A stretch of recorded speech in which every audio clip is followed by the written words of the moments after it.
still in the workforce and those coming into the workforce, so that we do create a sustainable situation, so we're not burying ourselves deeper and deeper in a debt hole that we can never get out of.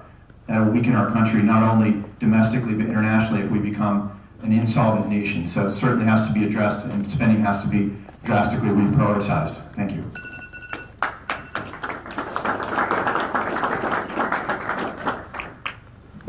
The first thing is the United States of America needs to honor its pledge for all of you and all of us that paid into Social Security. It was the federal government that misappropriated money, that borrowed the money, promised to pay it back, and then wasted on their pet projects, their pet peeves around the nation and around the world, and it needs to end. Now, our fiscally conservative party seems to be so only at election time when they're standing before you, because when I saw that omnibus budget last month passed by our Congress, $1.3 trillion record-setting budget, even more than what Obama did, I was appalled, especially when we looked into it, and $500 million to abortion to Planned Parenthood. What are we doing?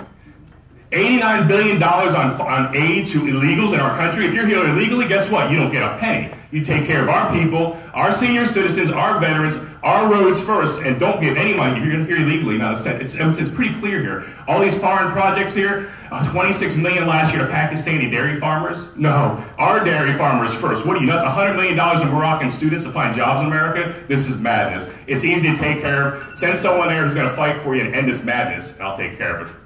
Or Vinny Wilson.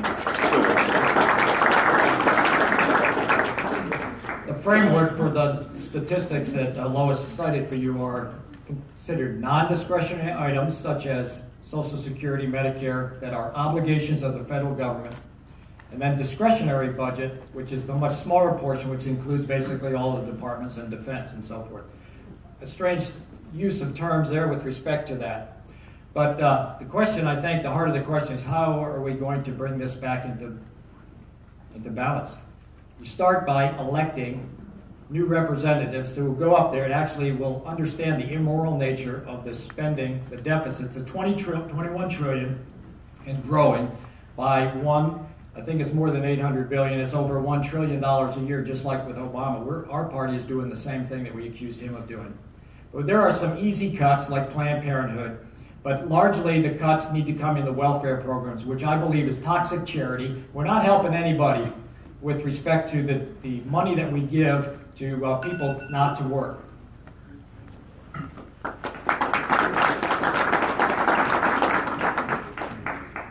A huge debt that no one in this room could run their home or their business with. I'm a small business owner. There are people here who work for me. And they know that every 2 weeks we have to set aside money so they are paid. And yet the government spends without the conscience of what has occurred with your tax dollars. There are answers. One of the big answers is we need to make cuts on non-defense spending. Our military is an obligation. A strong military is no longer a luxury. It's a necessity. And everyone in this room knows that. Social Security and Medicare must be maintained. These are tax dollars taken from everyone's paycheck. Ask my employees. It's taken out every 2 weeks, but that is entrusted in us to make sure those are protected for you. I pledge to you, I will protect your Social Security and Medicare benefits and decrease the non-military spending. Thank you.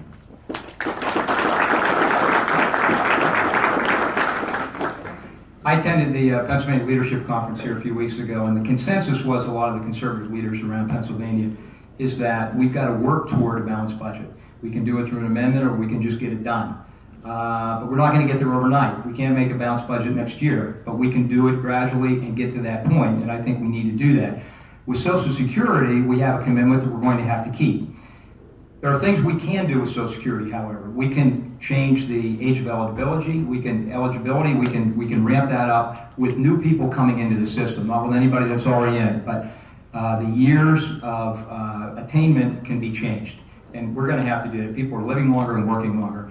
We can also give tax credits to businesses that offer disability insurance to their employees, so that we lessen the burden on those that are getting that through Social Security.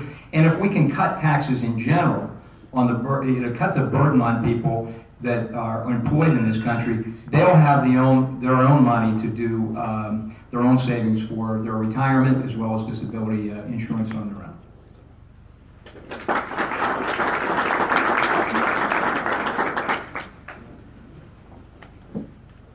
Bernie Washaball. The government's broken. We have out of control spending. The congressional districts throughout this country, all 435 of them, have a population of about 700,000. Ours is spread out over a wide area where Philadelphia, let's say, same amount of population in a small area. I'll tell you what, the $600 million that they get for their mass transit system, when I'm in Washington, I'm going to make sure, because they're going to spend the money anyway, I'm going to make sure that our district gets our $600 million. That's one thing I'll tell you. So as long as the system is the way it is, I'm going to fight to get the money for our district. That's one thing I'll tell you. Thank you.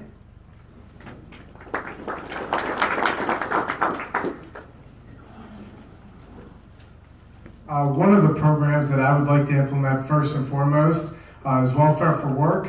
If you're able-bodied, my age, and you're not working and you're collecting food stamps, you should be volunteering at least 10 hours a week in your communities. Also, drug testing welfare recipients. If you receive food stamps, you should have to take a drug test. You need to take a drug test to get a job. You should take a drug test to get welfare. And you watch the number of people drop off of welfare, you're going to save that money. Another big thing is whatever happened to the $150 billion that we gave to Iran. I say that President Trump has shown that he's not playing games with the other countries around the world. Demand that Iran give the $150 billion back. And there's a lot of programs that we can cut and everything, but not all welfare is a luxury. There are some people that do work full time and they struggle and they need a little bit of help. So we need to protect those things and protect Social Security, but we can reform other programs to make sure that those other programs are taken care of. Thank you.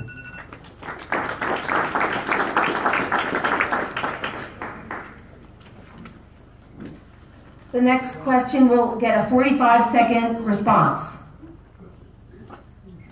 Due to a declining birth rate and lower immigration, fewer taxpayers are paying for more and more Social Security payments. If politicians do not address this problem, taxes on workers will have to rise dramatically in the future.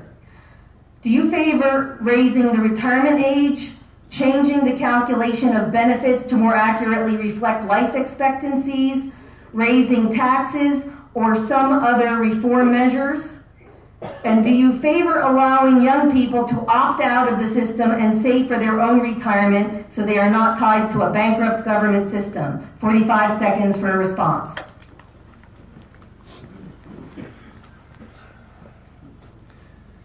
It's estimated 48% of the American population does not pay taxes. So first off, we need to tighten that up there, because there's too many loopholes and escape hatches for people to avoid that. And I'll pin a lot of that on the whole system here of illegals.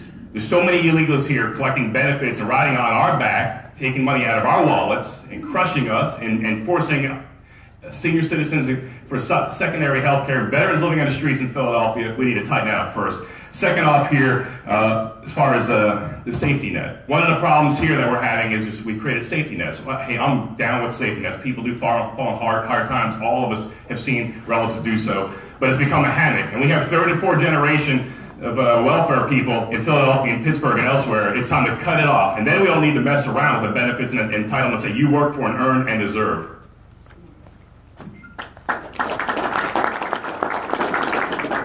You offered several alternatives there, Lois.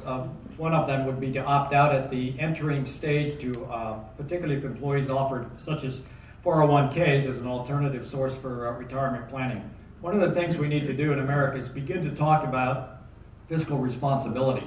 We need to move away from the idea that we are and can be dependent on our federal government. The federal government is an unreliable place to depend, and as we're seeing with the way they've treated Social Security and obligations, by virtually dissolving the trust fund when they did, moved the funds into the general treasury and spent it as a source of easy money for the government, obviously was an immoral thing. I think also we should have the opportunity for people to opt out at the upper end with a lump sum payment that would be entice people to get out and not incur further obligations.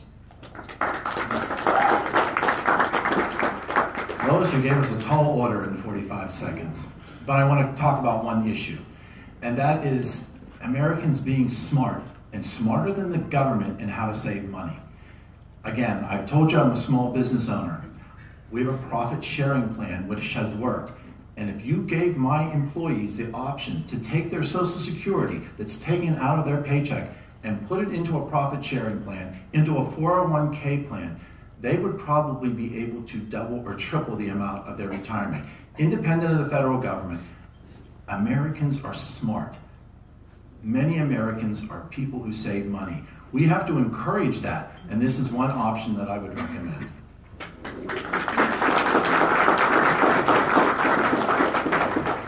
Well, I mentioned in the last answer that I think we need to change the age of attainment, so I think that's a very viable way to do it, pretty pain-free, and it would be fair across the board.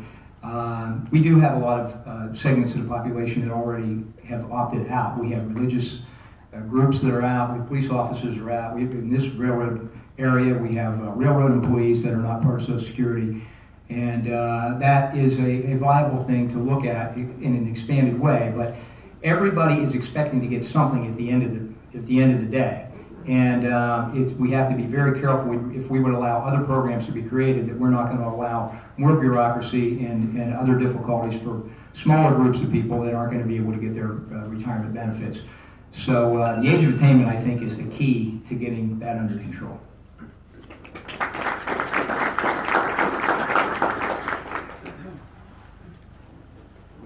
Bernie Washaball. There's a lot of issues in the country, including the Social Security issue.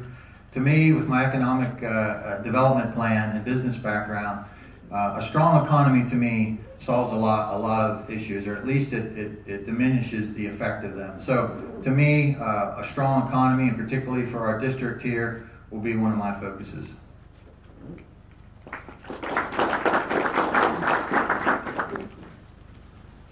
So I agree with most of the candidates up here in the opt-out program, setting up the 401ks. I actually have 401k. When I worked with Amazon, after President Trump got elected, it tripled in a matter of 4 months. So it was 401ks are very, very nice. This Social Security, from what I've heard, they just got a raise in Social Security, a little bit of a raise for the first time in God knows how long. But regardless, if we cut other programs and actually balance the budget, we'll be able to take a look at Social Security and possibly, if people are living longer and working longer, then upping the age as well. But we actually have to sit down and look at balance the budget, look at cutting other programs as well.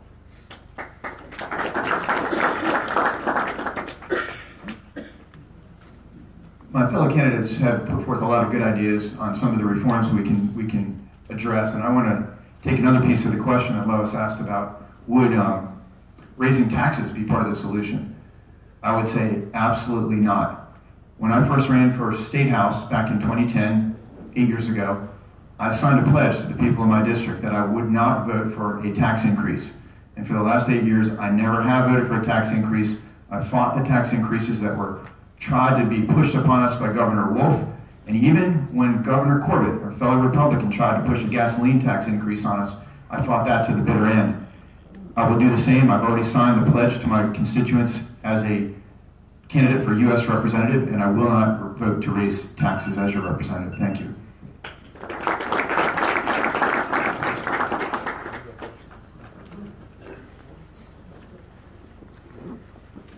The third question gets 30-second response.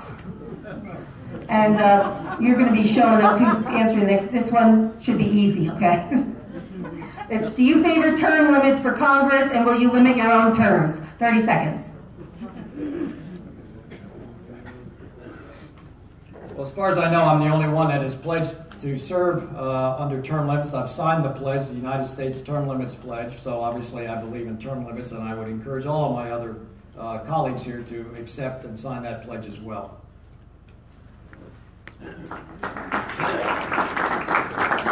I too have signed the term limit pledge, but I would like to take it one step further.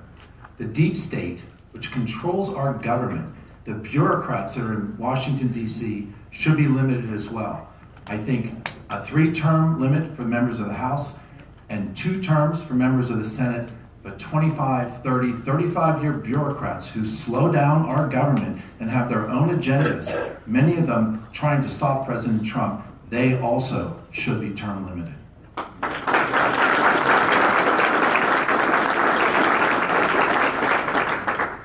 Well, when you look at people's records, I've served 3 times as a county commissioner, 3 terms as a state senator.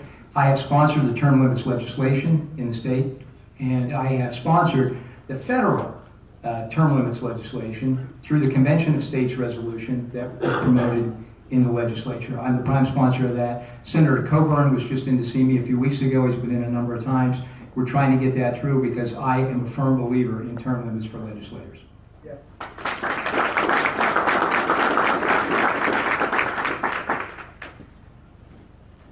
Bernie Washaball. In general, I'm for term limits. However, in terms of signing a pledge, I'm not necessarily ready to do that. As long as I can be effective in Congress, I plan to stay there. If it's 2 years, if it's 6 years, I can assure you that I won't be there for 30 years. But in general, I'm for term limits.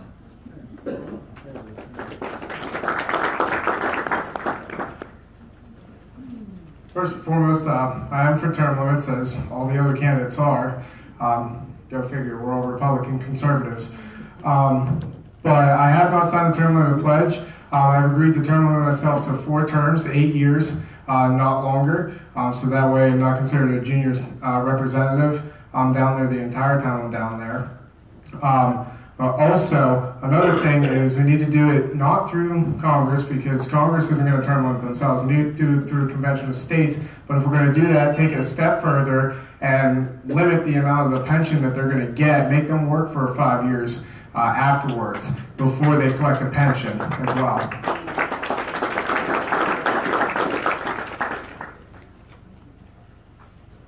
I also have signed the pledge to support term limits as a U.S. Congressman. As a state representative, I am now in my 4th term serving. I've been in the House for 8 years. And I could have chosen to run for re-election simultaneously to the House and run for Congress. But I knew that that would be the wrong thing to do, the wrong thing for the taxpayers. It would be a special election, all the costs of that. And so I have done the very thing that I'm talking about. I think 8 years is enough for a state representative, and 8 years is certainly enough for a U.S. Congressman. Thank you.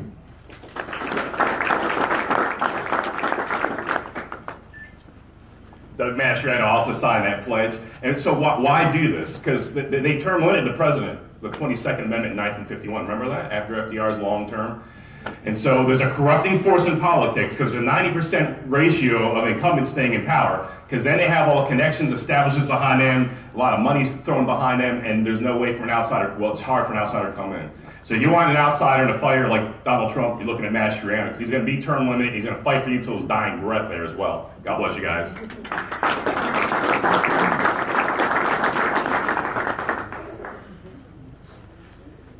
The next question also gets 30 seconds. So, we have had several instances in the recent past where Congress has been asked to vote on bills that they weren't given time to review. The most infamous was illustrated in Nancy Pelosi's statement, "We have to pass the bill to find out what is in the bill." Will you vote yes on bills that congressional leadership doesn't give you time to read? Absolutely not. I think that was one of the biggest mistakes that we've seen. Obamacare, which I will go to Washington and work with President Trump to shred, is a prime example of that.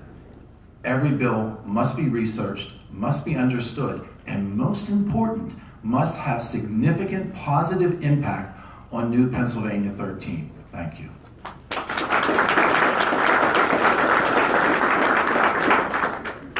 Well, somebody's been in the legislature for a period of time. I can tell you, you vote on a lot of bills you don't have time to read. Leadership runs bills. We run them every day on the agenda. You don't know when bills are coming up. So anybody that tells you they won't vote for a bill that they don't understand, they haven't had time to read, they're not going to be able to vote on a lot of bills. It happens every day in the legislature. And some bills are very small, 2, 3, 4, 5, 6 pages. Some bills are hundreds of pages. You don't always have the time to do that. So you make your best judgment. You usually know the subject matter before it comes up anyway. And possibly you've paid attention to it, it's gone through committee, but you do your best at that point.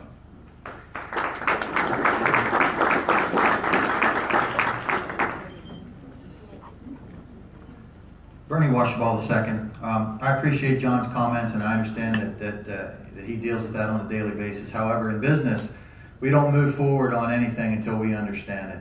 So I can tell you that it would be very difficult for me to vote on something until I understood what was in it. Thank you.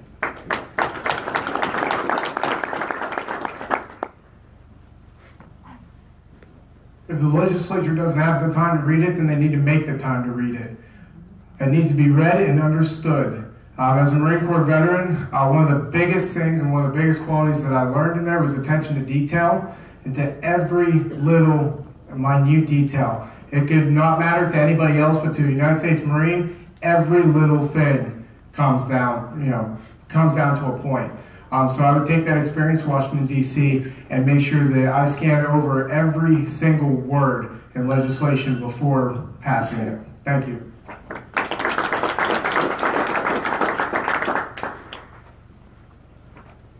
When I first ran for office, one of my role models for how to function as a representative was Justin Amash, who was at that time a freshman congressman from Michigan. And I don't agree with him on everything, but one of his policies is simply that he votes no on legislation that the leadership puts before him that he wouldn't have time to read.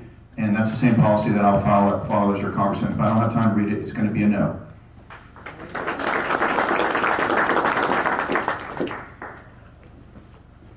Yeah, I was appalled by Nancy Pelosi's statement on Obamacare, but let's hold the horses there, because the same thing happened with Paul Ryan's budget, the omnibus budget I talked about just last month. 2,200 pages, and you got 2 hours to look it over. This is how the Democrats slipped in $500 million of your money and my money on abortions. And I will not support or vote for any irresponsible, unacceptable budgets like that. I need time to go through it, to look out for your interests and look out for our country. Maybe it's time for less talkers and more leaders in the country, and I'm ready for service.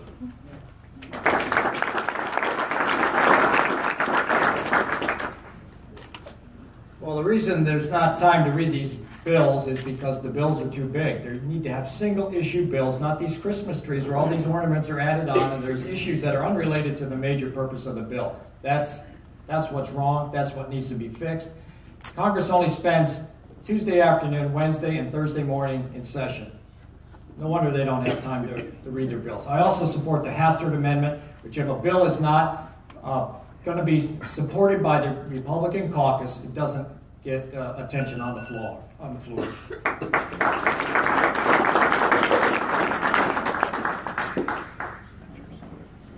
The next question gets a 1-minute response.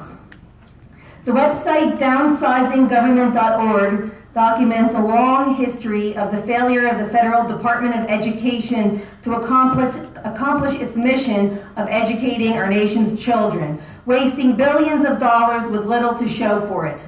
Politicians say they are in favor of local control of education, then turn around and pass more mandates to take away that very control. What will you do to get the federal government out of our local schools? And there's 1 minute to respond.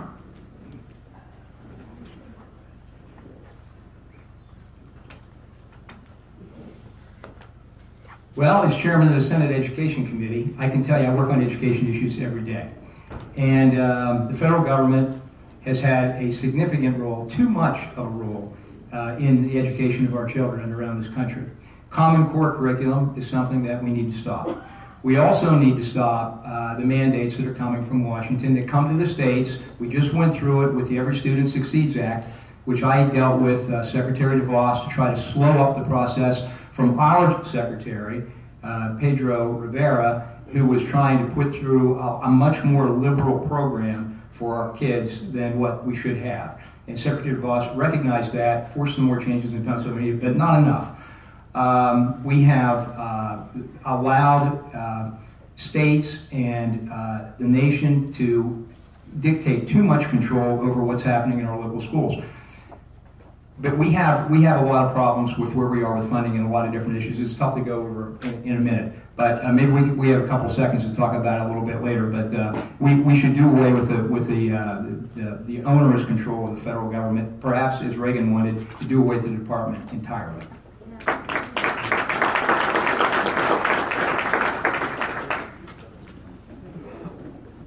Bernie Washaball. My mother was a teacher, so I sort of understand this issue. Common Core needs to go. Basically, I'm in favor of localizing education. So I would be working with the President and the Congress to see that we localize education.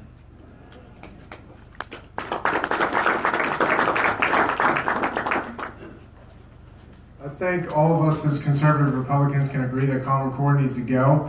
One of the things I'd like to talk about is the Altoona School District building a brand new $80 million school. They said they need more room for students so that it helps them learn better.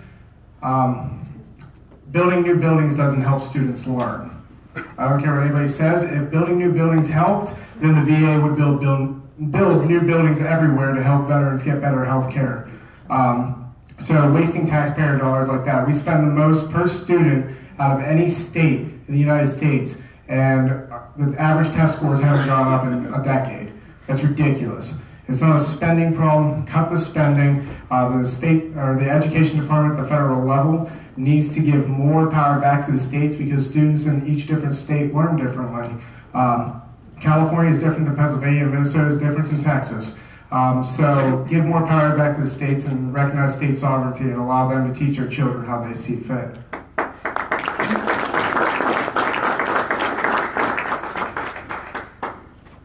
I have introduced bills to end the Common Core.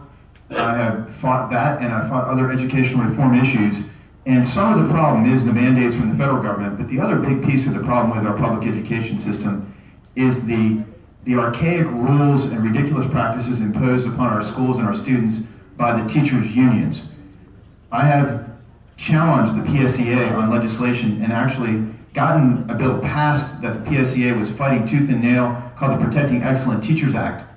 And it was a bill that actually would allow a school district, if they had to make a layoff, to lay off the worst performing teachers first, not just the newest teachers. The PSEA, the Pennsylvania State Education Association fought that tooth and nail. They got Governor Wolf to veto it the first time. I reintroduced it, got it passed through the House, ultimately got it into the Education Code bill, and the governor, although he spoke against it, he ultimately decided to let it become law. And people told me that was the first time they'd ever seen PSEA lose a fight in the Capitol. Thank you.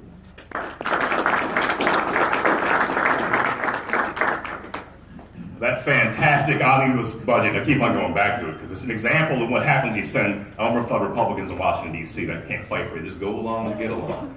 $70 billion to the Department of Education. I say get rid of the Department of Education. We don't need them. Let's bring it back to the state and local level. Additionally, I want vouchers and competition. Homeschoolers, you get money. You don't get punished and paid for that local school that's oftentimes these days in our cities is teaching propaganda from the left wing, marching against our Second Right amendments and dissing Christians that attend school. How dare you wear the Christian shirt or I bring a Bible to school. So it's time to open up, bring competition, bring the death grip of the unions they have on it as well. And I think with that we can change the course of history here. It's time to help our kids have an education where the old values that we grew up under, honoring God and respecting our country, are brought back in instead of this God-hating agenda that we see from the left. Thank you very much.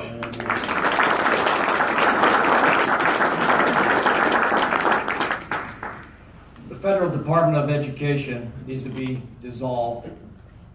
As was mentioned, Ronald Reagan tried to do that, but it's only increased. President Trump, through Betsy DeVos, attempted to cut the budget of the Federal Education Department. Not only did our Congress not support that, or not even leave it level, they increased it in spite of the President's budget request. We've got a Congress that's out of control. We've got representatives who don't understand conservative principles. We don't need duplication in education at the federal level. It has actually resulted in lower scores for Americans across the board. When we threw God out of schools, Madeleine O'Hare, you remember, the culture began its slow demise. There's a direct link. Education is key to the culture. As long as we're going to have the federal government dictating terms to us locally how to raise our children, we mostly homeschooled our children through our military moves. And I'll tell you later about some of those children, what homeschooling produced. We don't need the Federal Department of Education. Thank you.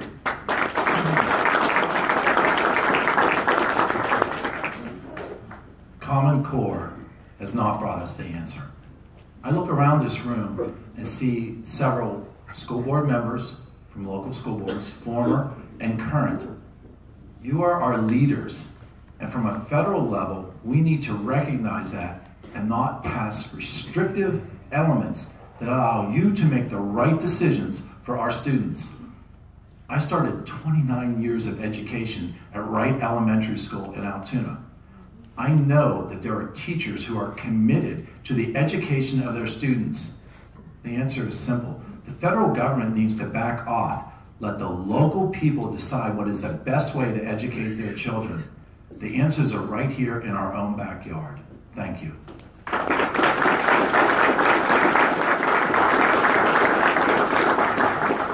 Before we go to our next question, there are people parked on this side of the building in an ambulance section of the lot that needs to be unblocked. So if you parked on this side of the building, if you could go check your vehicle and see if it's in that section, it needs to be moved. We would appreciate it. The Legion would appreciate it.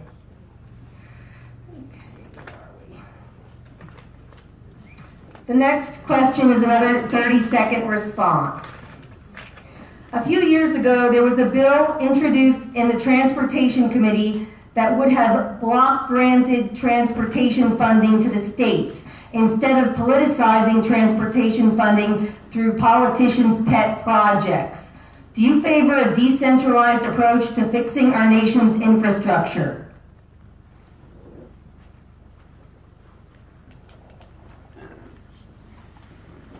Bernie Washaball, the president is proposing a $1 trillion infrastructure package, and as part of my plan for economic development, what I'd like to do is have our communities work together as one force, identify infrastructure projects throughout our district, and qualify them so that when they pass this, I'm not sure where they're going to get the money, but I know they're going to spend it.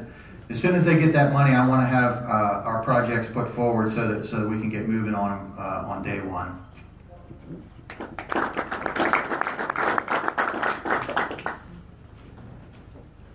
The next representative of the district shouldn't be going down to DC just to fight for money. We need to be able to target no areas of the district and target specific roads that need fixed. I just went campaigning in Berlin in Somerset County this past Saturday, and I'll tell you what, Whitehorse Road coming out of downtown Berlin is an absolute tragedy. It looks like somebody carpet bombed that road. It looks like it hasn't been refixed since the 50s. There's certain roads like that need to be repaired above just continuously repairing the turnpike and I-99. Thank you.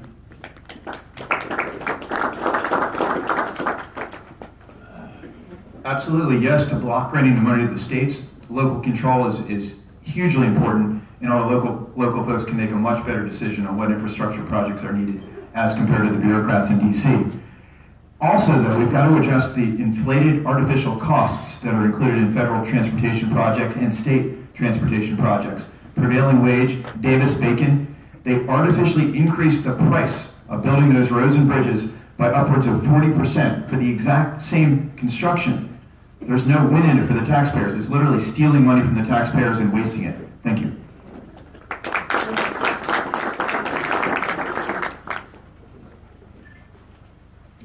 Anyone here from Somerset County? How about 219? Huh? Fantastic. 30-some years of talking and dithering about it. Actually, 40 years of planning on it. It's the road that goes nowhere. Actually, the People's Democratic Republic of Maryland decided they're going to go ahead and build the road up to the Pennsylvania border. I got a problem with that. There's something broken here. Federal government needs to butt out, let us handle it at the local level. Now, interstates, though, I do see a value for the federal government running it because they're the ones that built the highways. And I think we need to see some expansions on Highway 81 and elsewhere. But enough dithering and talking and time for action. Thank you very much. 18.4 cents of your gasoline taxes at the pump go to the Highway Trust Fund. 24.4 cents of diesel goes to the Highway Trust Fund. It's a cookie jar for chairmen like Mr. Schuster to spread projects around the world and around the country, like a tunnel in New York City, a high-speed train in California. We need to remove that cookie jar, that temptation that these people can't handle.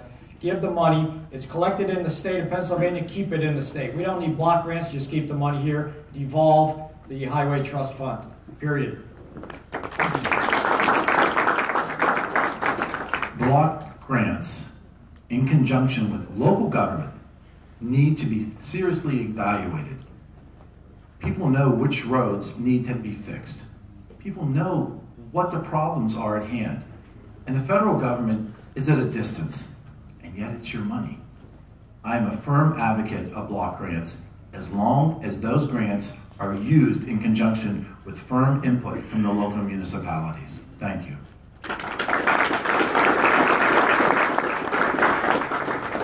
I served for a year, for 11 and a half years on the Metropolitan Planning Organization. That's the MPO. That's the local group that does the planning and decides what's on the tip, what our priorities are for our highways in this immediate area. We do a lot of that planning. We work with the state, and sometimes we work with the feds because there's a lot of match money that comes in. We do have a better handle on what's needed here, and block grants are the way to go. I hope that we can get that done in Washington and allow the states to make a lot better decisions based on what's needed in their own communities.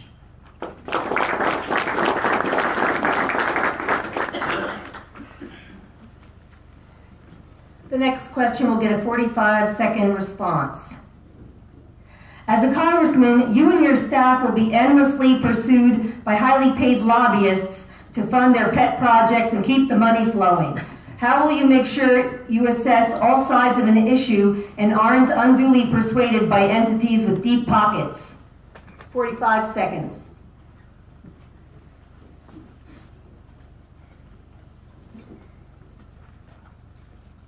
One of the biggest things is trying to be here at the district and be talking to you folks instead. The other thing is, as a Marine Corps veteran, we earned the title in World War I as Tawafahundin. Means devil dog. We're very, very tenacious. They come to my office and try to bribe me with money. I tell them go to hell.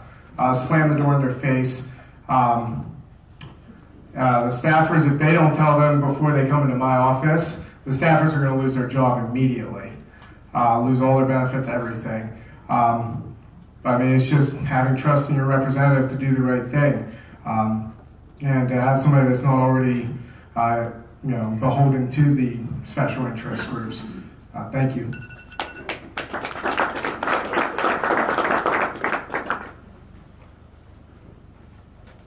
The lobbying industry is very real in Harrisburg. I deal with them all the time. They've tried to push me around. They've tried to flatter me into doing things. All those different tools that they use. And I've stood against them time after time. The PSEA, for example, I mentioned earlier, the teachers union, they are the biggest donor to politics in Pennsylvania. I've refused to ever take a dime from them, even though they could fund my state house campaigns for eternity if they wanted to. I've turned down money from any labor union organizations, and I will continue to listen to my constituents, not any lobbyists. I don't care how much money they have or what kind of threats they make.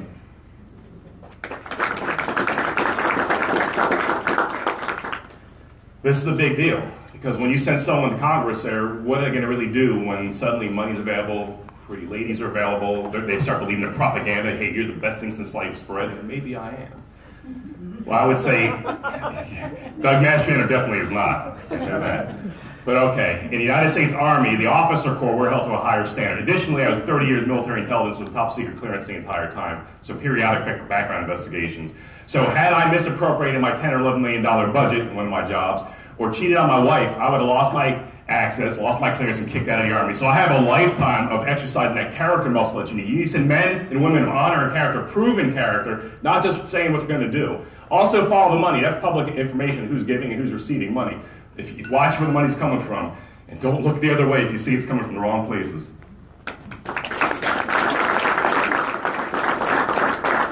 This is the quintessential question. If we're going to drain the swamp, we need to fix this problem. So here's what I propose. Any meeting I have with a registered lobbyist, and they're all registered, there's about 14,000 of them on K Street, you will know because it will be published. You will also have access to any donor information to my campaign. You can make the linkage, and I will help you make the linkage. If any is offered or somehow is acquired through contact with a lobbyist, that needs to be known to the taxpayer. That's what's hidden right now, and that connection is what we call the swamp. That's the corruption that it's pay for play. Lobbyists pay to get congressmen reelected, and that's what has resulted in the the swamp that we're fighting right now. Thank you very much. I saw patients this morning. I deal with a very similar position. I have well-dressed men and women who come in offering us donuts and pens and trips anywhere we want to go.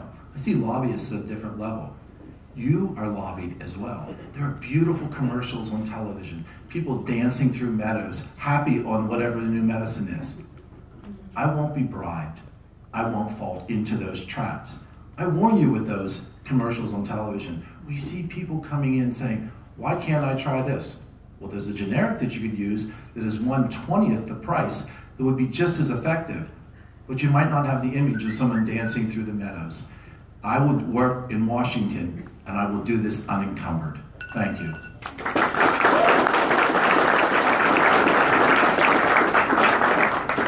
Well, again, as somebody that has some legislative experience, we have lobbyists in Harrisburg and in Washington every day, coming into your offices, talking to you about all sorts of issues.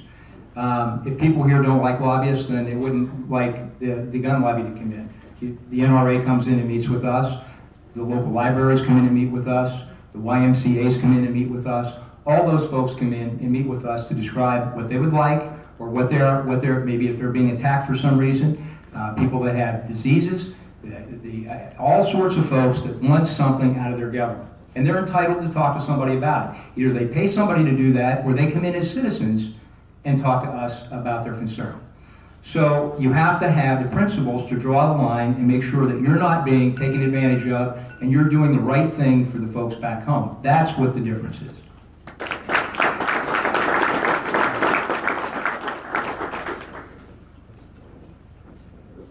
Bernie Washable. In business, we deal with this stuff every day. People come and trying to sell us things, and I'm not easily convinced unless I know that we need it. It's an easy one for me. I'm self-funding my campaign. There'll be no influence from outsiders there. And my criteria is very simple. What's in the best interest for my district and for my country? And that's it.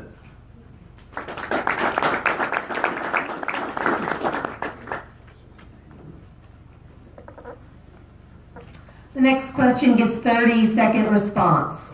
What news sources and policy think tanks do you follow to stay abreast of policy ideas and current events?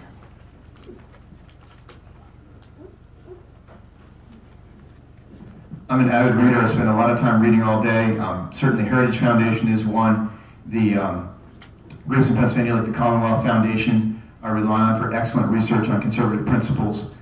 I like to read, though, I like to read stuff on the other side to understand what they're thinking about, because if you're going to win arguments in the public square, you not only have to understand our side of the issues, you have to understand where the other side's coming from and find that place where you can find that wedge to get things done that you can't unless you understand how they're thinking as well.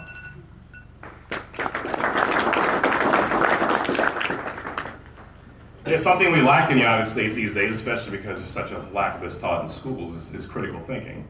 And one thing to be an informed citizen is gathering information from multiple sources. And oftentimes those sources are suspect, and oftentimes not so. So yes, I'll go to BBC for my international news, knowing that there's an anti-conservative bent when it comes to the United States of America. I'll go to Sat.1, a German news source. I'll go to The Economist, the Wall Street Journal, CBN, Christian Broadcasting Network, Fox News, even Russia Today, to see what they have to say about it, and then make my decision on the crisis at hand.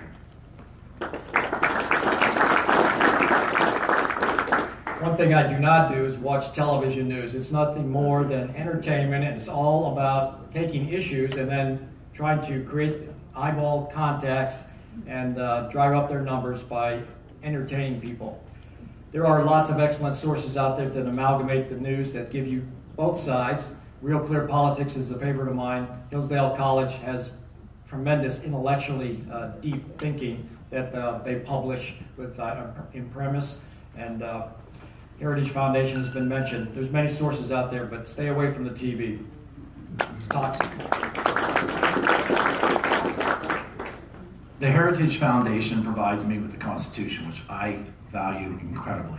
I encourage everyone to use this as the background of what we're going to Washington to do. I'm also a reader. I love newspapers. And the Wall Street Journal is something that presents a business side of events. In today's op-ed, it talks about how the tax cuts have benefited America. And some senators aren't buying into that. And yet everyone in this room knows that those tax cuts are important. And I enjoy reading that. I enjoy the affirmation from a conservative business newspaper.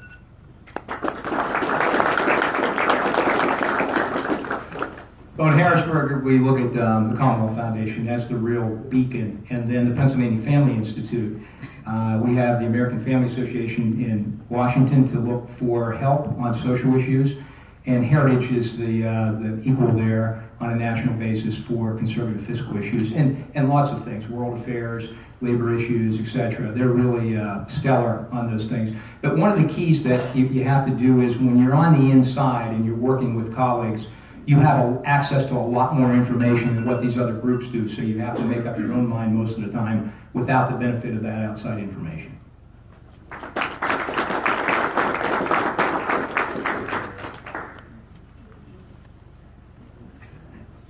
Bernie Washaball. I pay attention to what's going on in the world, however, most of the time I'm at work. And what I do at work is, in my business, I hone certain skills: vision, problem solving, management, and those are the kind of things that I'll take to Washington, D.C., and as these problems and these issues arise, I have the skills to solve them. That's how I'm going to deal with that.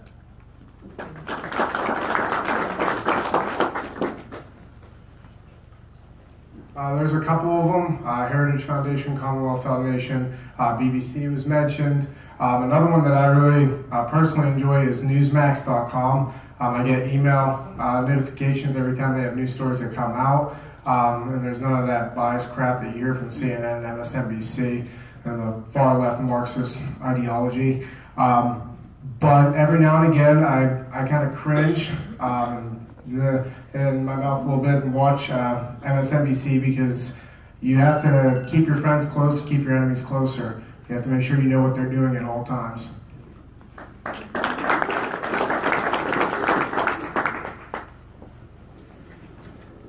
The next question will get a 45-minute response. Oh, yeah. 45 seconds. Do you want to see if you were paying attention?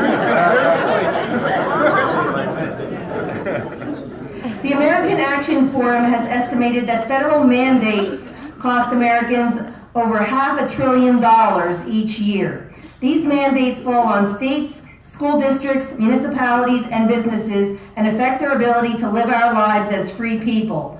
Will you fight to stop this unnecessary, unconstitutional growth of government? 45 seconds.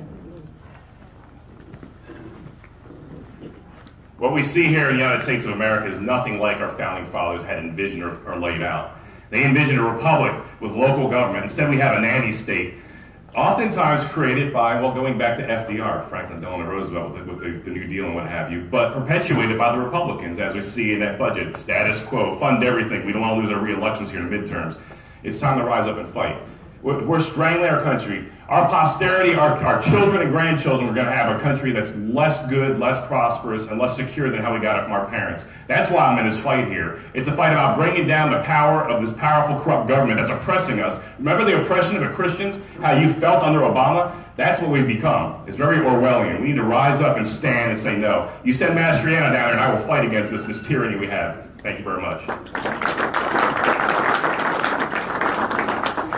I'm a 10th Amendment conservative. The duplication of government at the federal level is unconscionable. How we have accreted power from the states to the federal government, of course, has taken a long time to happen, including we talked about the education department under Mr. Carter. We have duplication of education, agriculture, environment,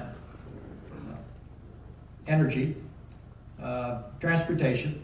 All of those things are an extra layer, and no one wants an organization that just has extra layers. It means extra costs. And with the empowerment of the federal government as a single source dictating mandates, I suspect the cost to Americans is far more than $500 billion. It's outrageous. It has to be stopped. Mandated is that your doctor functions on a laptop.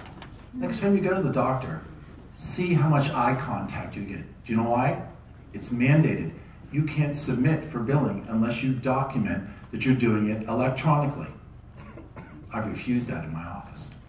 We use paper charts. There are paper factories in this community.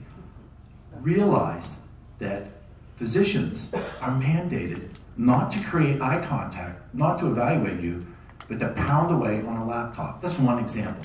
But it can be transposed into so many levels of society. Next time you're in your doctor's office, look at him or her and ask them to close the laptop, and they'll tell you they're mandated by the federal government to do that. I will work hard to make those mandates stop.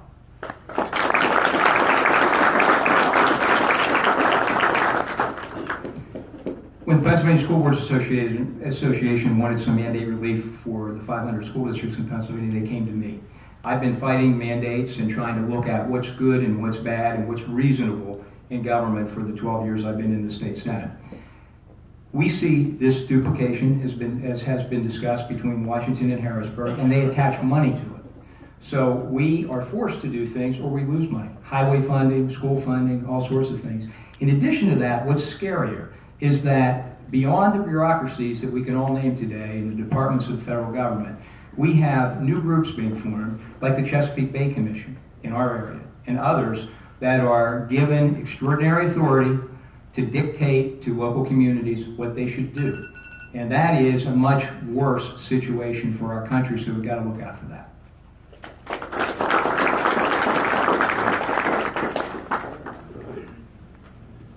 Bernie Washaball, mandates and regulations are stifling, particularly business and small business and our local governments. The more local we can make regulation and these demands from the federal government, the better off we're going to be.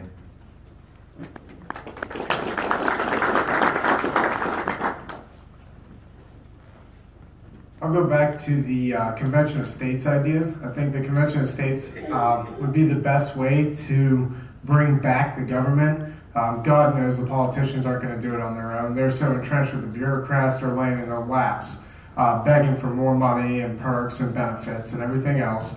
And so the Republicans and the Democrats, they're not going to do anything about it. So if we can get a Convention of States, we'd be able to pull back control of the federal government, rein it in, and cut the costs and bureaucracy in government to actually represent us equally and fairly instead of all the power going to them.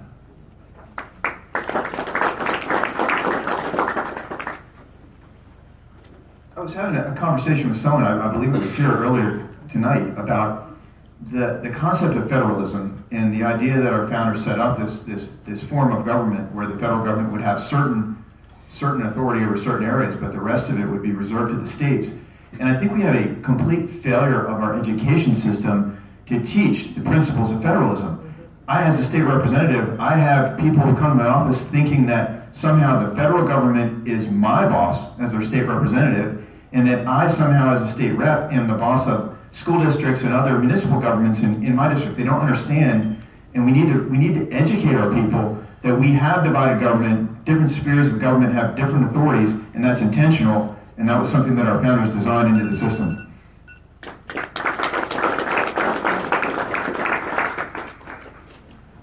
guys are keeping better track than I am. Okay, the next question has a 45-second response. In January, Attorney General Jeff Sessions rescinded the Department of Justice policy regarding federal marijuana enforcement. As you know, federal law and states' laws in many cases are now in conflict with regard to marijuana for medical or recreational use.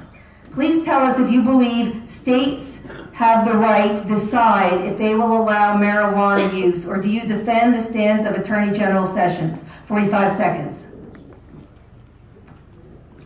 Well, I just mentioned that I'm a 10th Amendment conservative, which means I want power in the states. Now, when you accept that notion that the power, federalism, is in the states, then you're conceding that the states have the power to regulate certain things, and the federal government does not. So on this issue of marijuana, currently we have a law that says the federal government, and I used to enforce that law as a helicopter pilot, defending our borders from drug smugglers, which we need to continue to do. But there's a rub here, and this is where the rub. Abortion is the same thing. If we don't want the federal government regulating abortion, then the states are going to regulate it, and some states are going to allow it, and some states are not. So that's the issue that will come into play.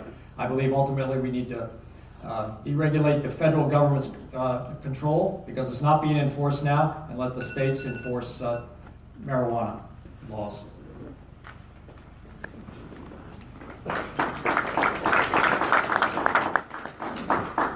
There are many patients who suffer from different forms of chronic pain, and marijuana needs to be controlled at a state level. The federal government needs to step back and realize that they have not successfully been able to control this. And with the passage, it needs to be made clear that individual states have that right and should be able to make that decision. Thank you.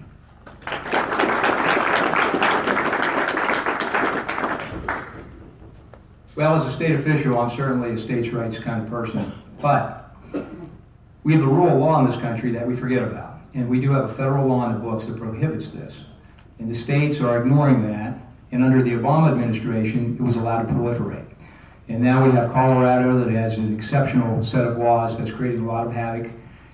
We have Pennsylvania that just adopted medical marijuana, which is being expanded through the bureaucracy, not through the legislature. It's taking on a whole new world. And this is what happens when we don't follow the rules. We see illegal immigration. We see lots of things that happen in this country because we don't follow the rule of law. I'm all for looking at the issue again on a federal level to determine if marijuana is a safe drug that can be utilized. But at this point, it's against the law, and states should not be doing that.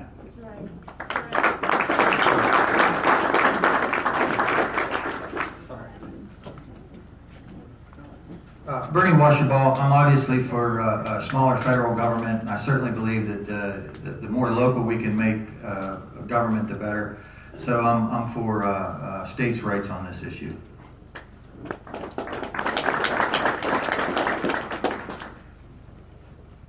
I apologize to Bernie, I jumped the gun there. Sorry, brother.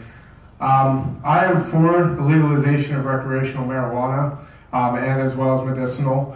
We have veterans, we have an opioid epidemic that is crushing our state. Marijuana has never been known to kill anybody. Hungry, happy, sleepy are the three effects of marijuana. You get really hungry, you eat a lot of food, you're really happy, you go to sleep.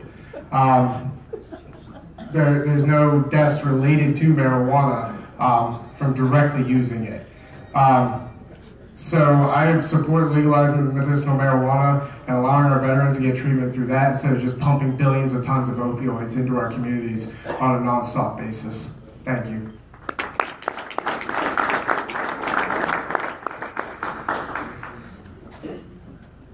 I voted against the medical marijuana legalization bill in Pennsylvania, and I voted no because I was concerned about aspects of the bill that didn't allow for proper control by physicians and by medical professionals of the substances that would be distributed, and it was almost opening the door to abuse, and also because there were provisions in the law that would put in danger a person's Second Amendment rights, even if they were using medically appropriate forms of marijuana as if they were some kind of drug abusers. There were some real inconsistencies there. I'm concerned that, however, that at the federal level, there's no reason we should not be able to use the chemical compounds that are found in marijuana if they can be used, tested by the FDA and allowed to be used, but we can't just wholesale make it illegal and make it a crime for people to get the medical benefits of it. Thank you. The nature of this question demonstrates how impaired this nation become morally. We've lost our way. We've turned our back on God. We took the Ten Commandments off the walls. We took prayer out of school. God forbid if you own a florist or a bakery and refuse to bake a cake or prepare flowers or take photos of a certain type of wedding. God forbid. The tolerant people become very intolerant suddenly. And so this question is troubling to me because a lot of parents have worked hard to reduce drunk driving. Mothers Against Drunk Driving. Remember that big move in the 80s till today? And now we're going to give another substance out there for more impaired driving. The National Institute on Drug Abuse says there are many instances of impaired driving by marijuana, and it's killing our children and other innocent people. So no, I don't want this to be legalized. I say no. It's time to draw a line in the sand. There's right and wrong. States, if you're in a gray area, I say no. Get on the Lord's side, not on your own side.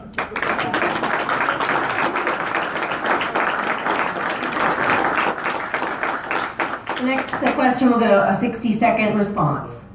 American journalist Stephen Emerson has stated there are over 22 Islamic training camps in the United States, plotting to inflict jihad on American civilians. Besides securing our borders, what should we be doing to protect Americans from enemies who are already here? 1 minute. Vigilance is the first answer. We need to be looking. We are the eyes and ears that need to protect our community. We realize this. This has been reported to us, and we need to be able to report any suspicious activities. You should feel comfortable if you see something that's amiss in your community, on your train, in an airplane. They have infiltrated into us, and at this point, we need to be proactive. We need to start protecting ourselves. Thank you.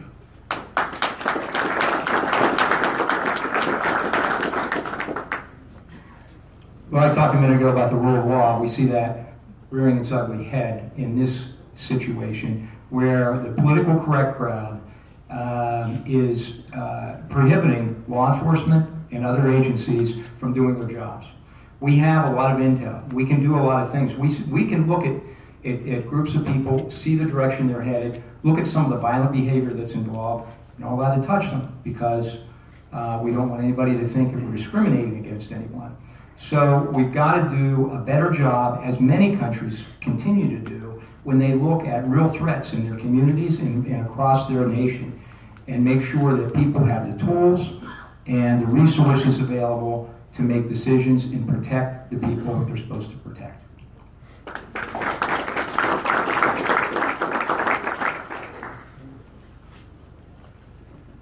We have plenty of laws on the books to curtail criminal activity.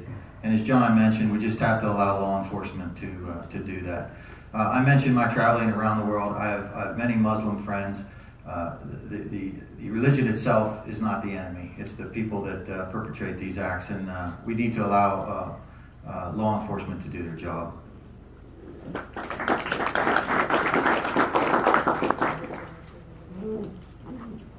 So I think we all agree that there are plenty of laws in the books that law enforcement, they just need to be allowed to do their job. One of the biggest things that comes back to a balanced budget. We need to get a balanced budget so we can give the proper resources to the police to do their job. Without the proper monetary resources to buy equipment, surveillance equipment, technology, wired intel, computers, laptops, tablets, stuff like that to monitor our communities and keep them safe, they're not going to be safe. So everything always goes back to money, and it always goes back to a balanced budget. If we don't have a balanced budget, we don't have anything. And our cops and our police forces, they won't have anything as well. Thank you.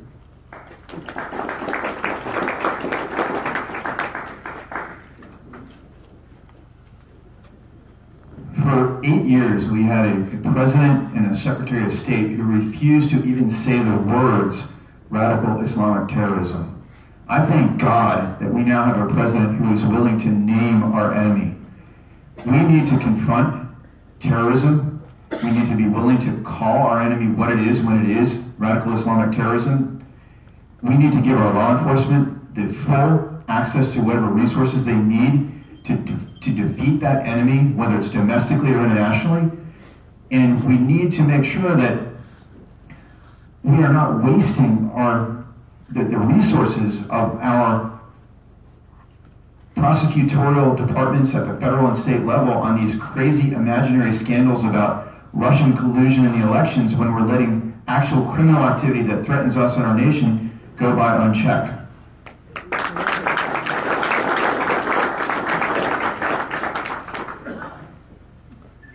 Yeah, I was a major in the United States Army when 9/11 happened, and that shocked and rocked our world. It was appalling. I was speechless when that happened, as many of you were at the time, I'm sure. And the United States still hasn't recovered from that. Although the Obama administration tried to make excuses for the perpetrators of those kind of attacks when he had the opportunity to do something about that as president. But okay, then I'm working United States Army Europe headquarters in Heidelberg, Germany, and I'm the lead planner for the invasion of Iraq through Turkey. And then I wasn't called forth, so deployed 3 times to Afghanistan. 2 of the 3 times I volunteered to go to fight, and they send me. And so I got to face angry, heavily armed men, not oftentimes very well trained though, trying to kill me. And thankfully, they were able to bring the heat on them. And first off, here's a few things here. Let's acknowledge that go against political correctness. There are ideologies out there that are violent. You know, back in the day during the Cold War when I started off my service, it was only college professors that defended communism. Now we have everyone's defending radical Islamic terrorism. If you're here in the jihadists, you're gone. If you're trying to get in here and you're jihadists, you're only coming in. We're going to find you and hunt you down.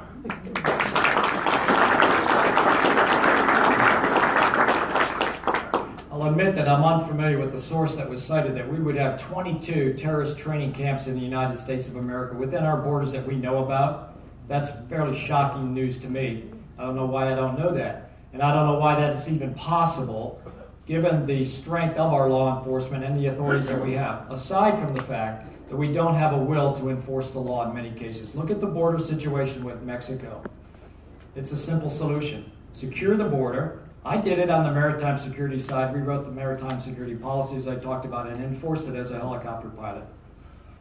Secure the border and enforce the law. If we enforce the law, we eliminate catch and release, we eliminate some of these outs that we provide criminals, in this case terrorists, we would solve these problems. There is a political correctness problem in America. We need to change that. We need to raise up a new crop of congressmen who are willing to speak the truth, and fund law enforcement properly, and enforce the law, know the law, and then enforce it. Thank you.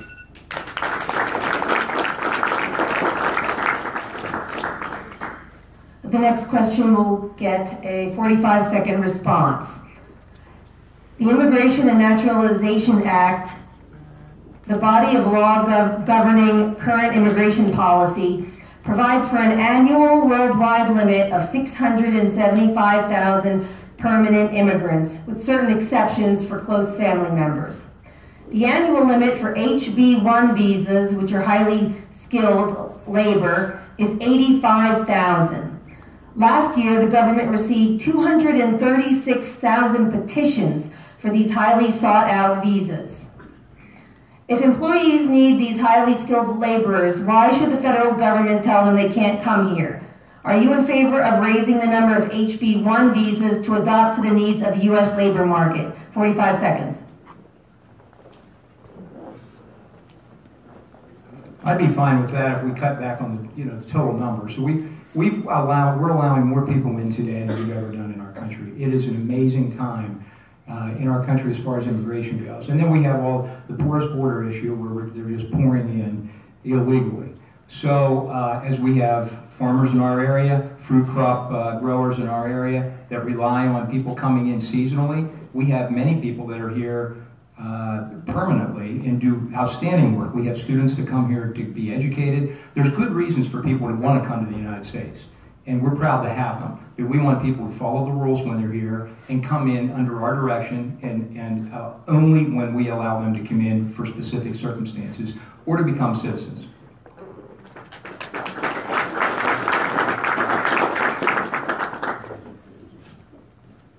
Bernie Washaball, I'm in favor of anything that helps the economy. What I'm more in favor of is training and the skills of the people in this country first. Once we do that, then we can move to bringing in people from other countries.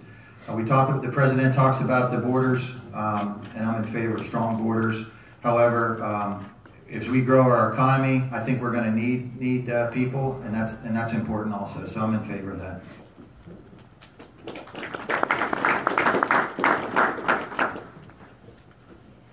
So when it comes to the immigration thing and the visas, I would be in favor of upping the number of visas. But DACA, you're going back if you can't pass citizenship test. I don't care, you've been here for 10, 20, 30 years. If you can't pass the citizenship test now, you don't deserve to be here. My great-grandfather did. He came over on a sponsorship, 35 years old, and was able to learn fluent English, take the test, and become a naturalized citizen. If he could do it, they can too. The workers are important. We do need the workers. And I have no problem with legal immigration. The other thing is ending chain migration and the visa lottery system. There is no way they should come here on a visa lottery. Absolutely nobody. And then ending the chain migration. You shouldn't have, third cousins removed from 4 different families coming over with you as well.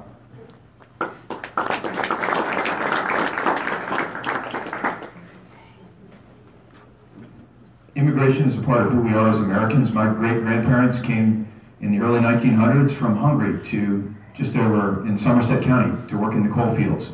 And they came here legally and they started their American dream. And it's the American dream I'm still living. But we've got to make sure that the people who come here legally, and that we do not reward or move ahead in line the people who break the law in front of the people who are trying to follow the law. And these labor visas that were talked about in the question, those are jobs, literally high-tech, difficult jobs to fulfill that American employers often can't find the workers to do. We should certainly let those folks go through a legal process because we need those workers. But we can't just indiscriminately let all these lawbreakers come in, break our laws, and then still somehow get rewarded. Thank you.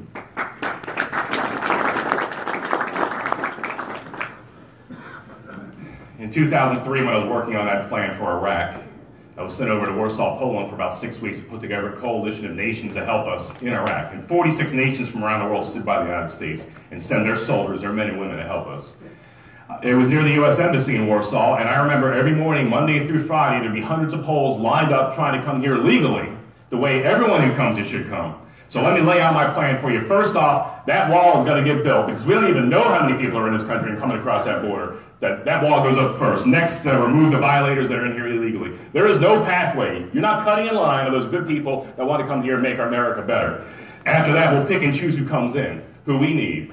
And I think we need to take a knee on immigration as well and integrate the people in this country here so they become American and less global in their view. Thank you. We are a nation of immigrants, and it's made us strong. Many of the legal immigrants that come are entrepreneurs, and they build businesses from the bottom up, and we need that. We have a population decline. We're not producing enough people to keep our population even. Immigration is supporting that. But I support new visions, and I've written about this. The 1986 Immigration and Naturalization Act needs to be changed. H-1B visas, for example, are being abused. This immigration issue has become weaponized. It's a political issue.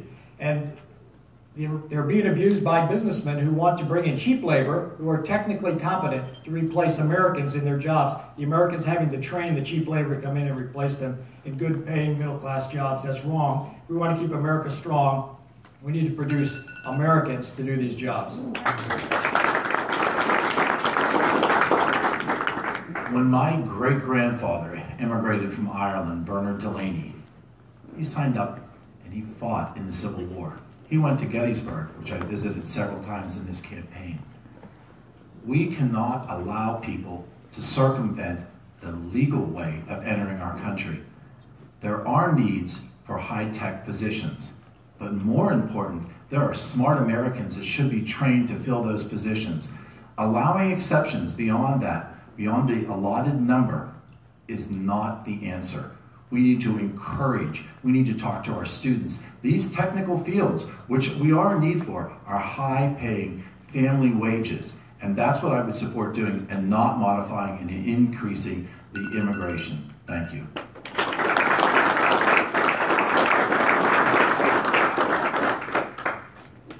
I was just told there is a black truck and a black SUV, is that right? Parked over here that needs to be moved. It's in the way of the ambulance people. So a black truck and a black SUV over here on the side. Thank you.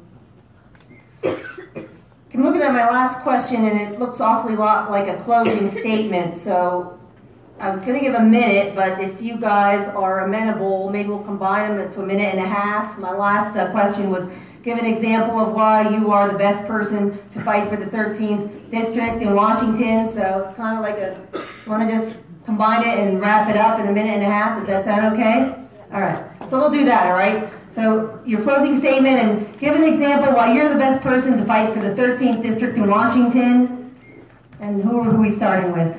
Mr. Washabaugh? That's a minute and a half. Bernie Washabaugh, I do want to thank everyone for coming out tonight and inviting us and having us here. As I mentioned several times, I'm a businessman. I've only been in politics for a few months, and I'm still learning about some of the issues, and I apologize for that, but I can assure you that I'm an extremely fast learner. My skills have been honed through business, solving problems, as I mentioned, vision, management, pulling the right people together to get things done, and finishing projects on time and on budget. Those are the skills that I'm going to take to Washington. Washington, D.C. should be run like a business, and that's what I'll do. The President of the United States and I basically do the same thing in real estate development. You got to move the commas and the decimal points a little bit, but essentially we do the same thing. I would like to ask you to consider me on May 15th, and again, I thank you for being here.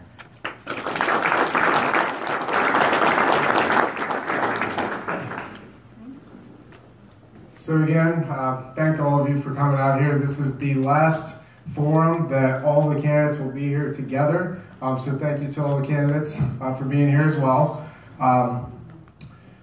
Most important thing is, after 45 years, we finally get somebody different. Thank the good God in the heavens above that we get somebody different after 45 years. I heard so many stories about my dad telling me, well, I grew up with Bud Schuster and I grew up with Bill. And so it's kind of like our whole family spanned with the Schusters. So finally we get somebody different. As a volunteer firefighter, as a Marine Corps veteran, I have the tenacity and the willpower to fight back against the special interests and against the bureaucrats. And you know, the biggest thing with my campaign is I don't make any promises. I just promise to do my best. I don't want to make any promises because my parents raised me to believe that promises that aren't kept are just lies in disguise. And I don't want to lie to you. I don't have any special interests, any groups that I have to answer to other than you. So it allows me to be brutally honest and straightforward in everything I do and say. And it comes with a bit of, it comes with a sense of honor as well, because I know that whatever happens, whatever I do say will come back on my family name as well. You know, no longer be known as Ben Hornberger's congressional candidate, Ben Hornberger. So I ask that you vote for me on May 15th. Give me a chance. I know I'm young and inexperienced, but I'm more than willing to learn and fight for you. And I thank you so much. Thank you.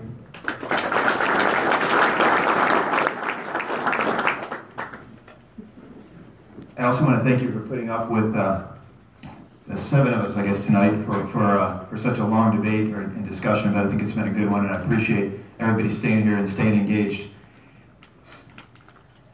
For me, I suggest that you would consider me to be your next congressman because I'm extremely conservative, but yet I've had a strong track record of actually getting productive things done and even working across the aisle on conservative ideas where I've been able to enlist folks who weren't necessarily that conservative to help support the ideas.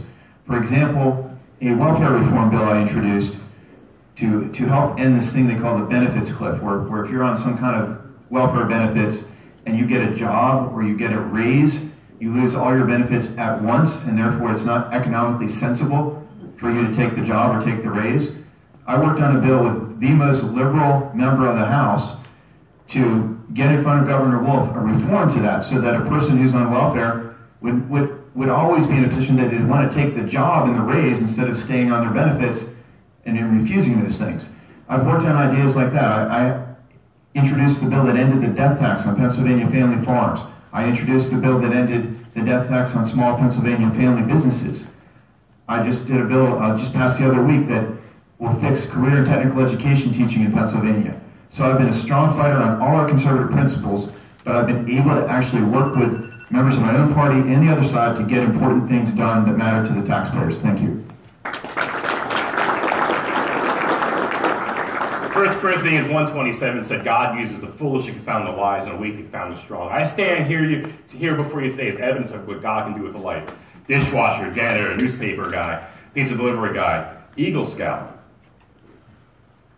Bachelor's degree, 4 master's degree, PhD in history. God has a sense of humor, and I thank him for that. But that's in a country where we're able to rise up from lower middle class to achieve something great in life. The only combat veteran here, volunteered twice to go to Afghanistan to fight for you. I've already fought for you in Iraq. Volunteered twice to go to Afghanistan. While I was there the second time, my unit back in Germany was called forth. They sent me home real quickly to go with my unit then for the 3rd time. Standing by you. This is a sacred honor and pledge that I make to you here. I don't have to say I'll fight for you in D.C. and I'll live up to it. I've already been fighting for you in the far reaches of the world. I'll continue that fight. I love my country. I love you. I'm concerned about the country I'm handing over to my son. It's very rare that colonels and generals these days rise up from the Army to serve. It's a hard life. All the veterans know. 4 years away from home, 12 moves, 12 years out of the country, brutal lifestyle, and you want to kind of kick back. I got a six-figure offer, by the way, before I decided to run for this race here. I could have had a comfortable job working on Russian strategy, as I already did as an officer in the Army. But no, my country's at stake here. I said no to that Judas money, and I said, no, I'm going to fight to be your congressman. I'm going to go to Washington, D.C., as I already have fought for you across the far reaches of the world, and I will take the fight to the enemy. Make sure you have a voice. I won't be bought. I haven't been bought, and I stand before you humbly asking for your vote. This is Doug Mastriano, ready to continue to serve you in the United States of America.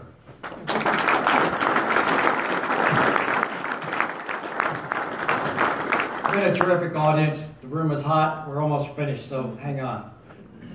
This is possible because one guy stood up in 2016 and went against the giant in the arena. Yours truly stood up against Bill Schuster, the incumbent, who is odds-on favorite to win.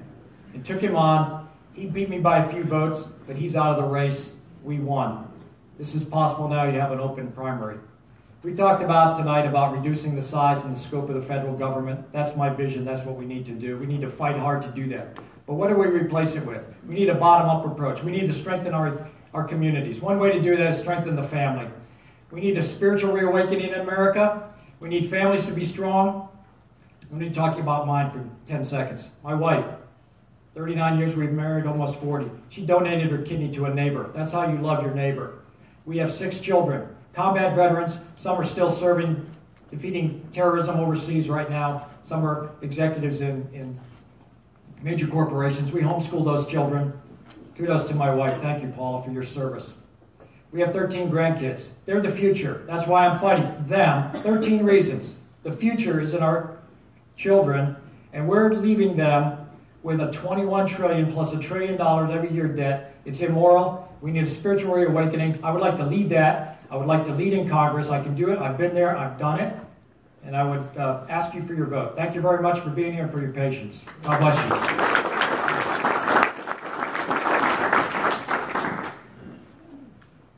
We're faced with an incredible choice. Career politicians from Harrisburg who haven't performed, or chronic campaigners who have run and lost, or a political outsider. Like President Trump, I've never run for office before. And yet, I know that the people in this room realize that what they are looking for is a pro-life, pro-Second Amendment, someone who's a life member of the NRA, who knows what the principles of our community demand. I promise to you very few things, but I will work hard to make sure that our military is made stronger.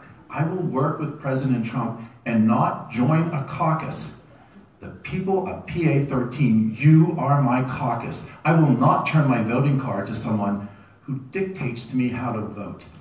I will listen to you as I've been trained, and I will work with you. We are facing a huge opportunity to protect and shred healthcare, shred Obamacare, what we've been burdened with. And I will work again with President Trump to create a free market healthcare. It's not going to cost everyone what we've been paying under Obamacare. The veterans have been ignored. And I make a simple pledge to every veteran in this room. I feel that every veteran should be able to go into any hospital in the United States and receive health care. Period. No pre-authorization, no 16-page reform. I will work with you. On May 15th, as the outsider, as someone aligned with President Trump, I humbly ask for your vote. Thank you.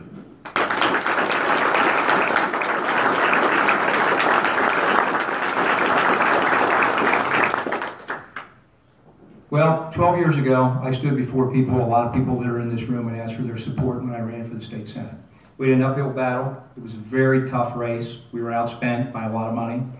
And here I am today. Tough battle. 7 opponents. Some have a lot of money. And I'm asking you, as I did then, to look at what people are saying, to look at our records. You know, actions speak louder than words. It's easy to go to Harrisburg or to Washington and promise to do the right things. And I've seen good people go to Harrisburg, in my experience, that have folded within 3 or 4 months because of the pressures of leadership, particularly, and sometimes lobbyists. People pushing them into certain positions that are bad for their constituents. I have always represented your interests and your values. For 12 years in Harrisburg, I've never wavered on anything that's been important to the folks back home. I've kept my commitments, my pledges, my promises. I have the most conservative voting record in Harrisburg in the state Senate. I chair the pro-life committee. I am a leader on the Second Amendment issues. People can tell you that they're going to do great things when they get to Washington, but I can tell you it's difficult to get things done. You need somebody that understands the system, understands government, understands the economy, the transportation systems, and how we can work together here to accomplish good things. I'm the candidate that can deliver. And with Trump's record and Trump's promises for the next couple of years, we need somebody that can hit the ground running. So I ask for your vote on May 15th. Thank you.